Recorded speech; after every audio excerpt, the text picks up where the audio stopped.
Hi guys, it's Jasmine, welcome back to my channel. If you're new here, what's up, hello, subscribe, stick around for more. In today's video, we are doing another hair toner video. My journey to find the perfect shade of blonde continues. So if you haven't already, don't forget to check out how to bleach your hair from home. I will link that in a little eye for you and the description down below. I've also done a Wella T14 toner video, so if you want to check that one out and see what colour that is. Okay, so today we are testing out Wella T11. Here she is. This toner is very similar to my actual natural hair colour. Other things that we are going to need today include gloves. So obviously we're going to need the Wella T11. We're also going to need this. This is a developer. This is volume 20. You can also use volume 10, but I'm going to use 20 today because that's all I had. A bowl, a hair spatula thingy, a hairbrush, and some gloves because I don't want to get it on my skin. But before we start mixing our ingredients together, we need to wet our hair, ready to put the toner on. Let me show you what my hair looks like now before we apply the toner.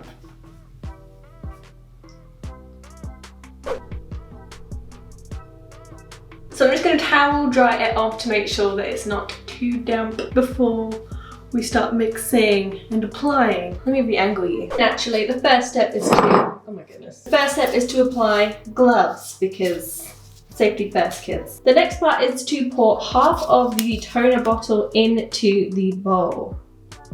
Make sure the lid is on really tight so that way you can reuse it again later and it doesn't oxidize. Next, getting our 20 volume developer. So it is 1/3 toner and then 2/3 developer. And then with our spatula, we're just gonna mix that all together. There we go, as easy as that. Okay, so I'm just gonna quickly brush through my hair while it's damp, just before we put the toner in it, just to make it a little bit easier to apply the toner. If you can hear heavy breathing, that is Hugo. He is sat outside the door, waiting very patiently for me to come out. Okay, I feel like this is as good as we're gonna get. So to actually apply the toner, it is really easy. You can either use your hands or you can use the brush. I'm gonna start with the top of my head with the brush, then I'm gonna use my fingers to massage the rest of the toner throughout my hair. Here we go.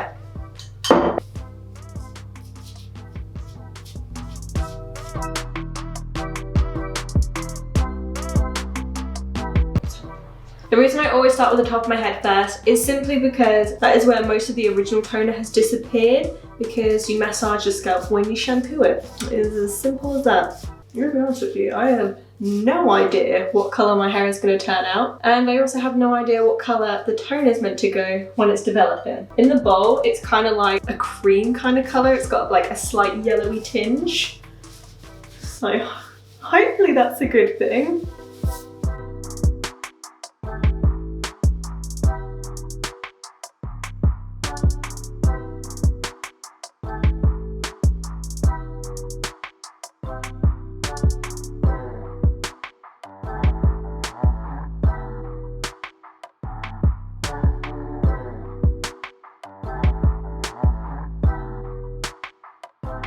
Okay, so I'm now going to attempt to comb it through my hair.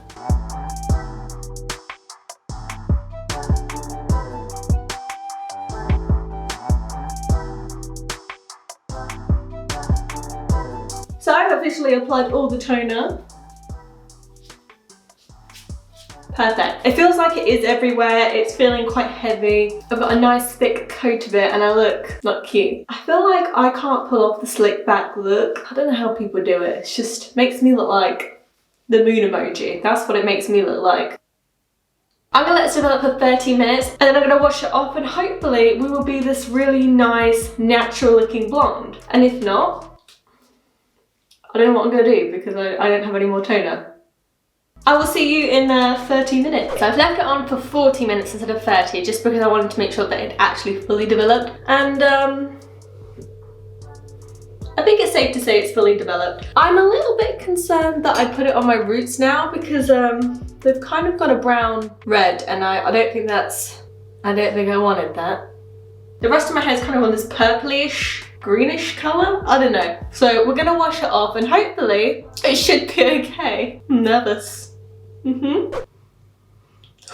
Borderline blinded myself. First impressions, it looks really dark. Yeah, I'm gonna dry it and hopefully it's just wet. It could just be that it's just wet. This is the problem. Every time I go a little bit darker, I regret it. But then every time I have really light hair, I regret it. It's just, there's no winning. I'll be back. And here it is, the final result. I'm gonna be honest. I am very happy. I did not expect it to look this blonde. It looks so good. If I knew that T11 was going to turn out like this, I probably wouldn't even bother using T14. I probably wouldn't have even gone platinum. This is a really nice blonde. It doesn't look too yellow or it's kind of brassy, which I'm not a huge fan of, but it's also not white or silvery, which is really nice. It looks like I could possibly be this level of blonde. Let me just show you from behind. This was definitely worth doing. I think this is going to be my new go-to colour. There is not a chance that I will be using anything else. This is perfect. So, and that's it. So I really hope you guys enjoyed the video. Don't forget to like and subscribe. Comment down below what you think. And that's it. So love to see you. Bye.